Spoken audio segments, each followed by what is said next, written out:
What were they up there, 10 minutes? Well, it was very profound. I don't know if Yeah. you've seen Katy Perry talk about it, but she's basically a guru now. Yeah. Shout out Daisy. Wow. Look at her nails.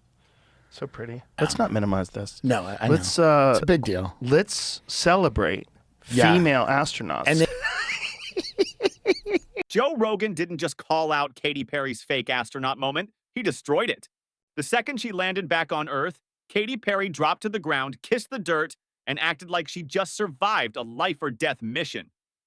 But she wasn't on some epic return from the moon. She floated in a capsule for 11 minutes. And Rogan, he wasn't having it. He said what we were all thinking. That was a ride, not a mission. And he's right. She didn't pilot a rocket. She didn't collect data. She didn't do anything but drift around weightless and soak in applause for, what, being famous enough to get on the ship? The moment was supposed to be empowering. Instead, it was just embarrassing. Rogan even joked, if she started singing in space, I'd figure out a way to end it. That one line set the tone. He knew this wasn't about science or space travel. This was about fame, ego, and a whole lot of pretending. And Katy wasn't alone. She was joined by Gayle King, Lauren Sanchez, and a full cast of high-profile passengers trying to turn this billionaire-funded trip into a social justice statement. But that's the problem. You can't buy a seat on a luxury rocket, float for 10 minutes, and call it a revolution. You know who saw right through it? Everyone. Even celebrities jumped in. Olivia Wilde posted that photo of Katy kissing the ground and compared her to Apollo 13, like she just barely survived the impossible. Amy Schumer clowned the whole thing, joking she was added to the mission at the last second, like it was a subway trip. And Martha Stewart? She trolled them hard, posting a throwback of her own zero-gravity experience with Katy Perry lyrics in the caption. They weren't celebrating the trip, they were mocking it. These women weren't astronauts. They were passengers on a rocket designed and controlled by someone else. Jeff Bezos paid the bill. They paid with selfies and PR speeches. And still, they wanted credit. Not just for going to space, but for changing the world. Gayle King, especially, was furious that people kept calling it a ride. She ranted online, this was not a ride. This was a journey.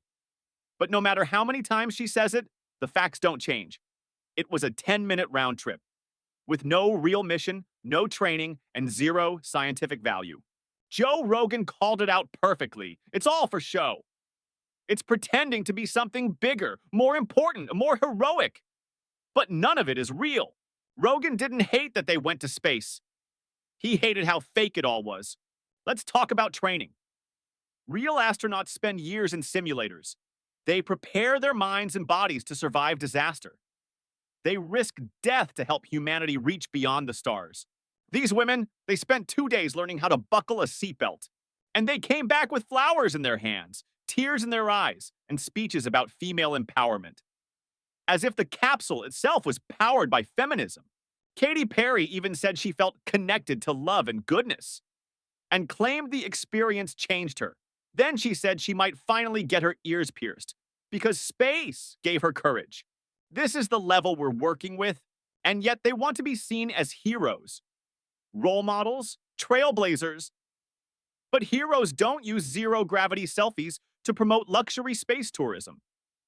Trailblazers don't cry on Instagram because someone called it a ride. Meanwhile, the internet roasted them. Memes went viral. People joked that the only thing orbiting the Earth was their egos. One post said it best. This wasn't the future of space travel. It was the future of celebrity delusion. And when Rogan made fun of them, it wasn't just for laughs. It was truth in joke form. He exposed the real story. He said what the media was too scared to say.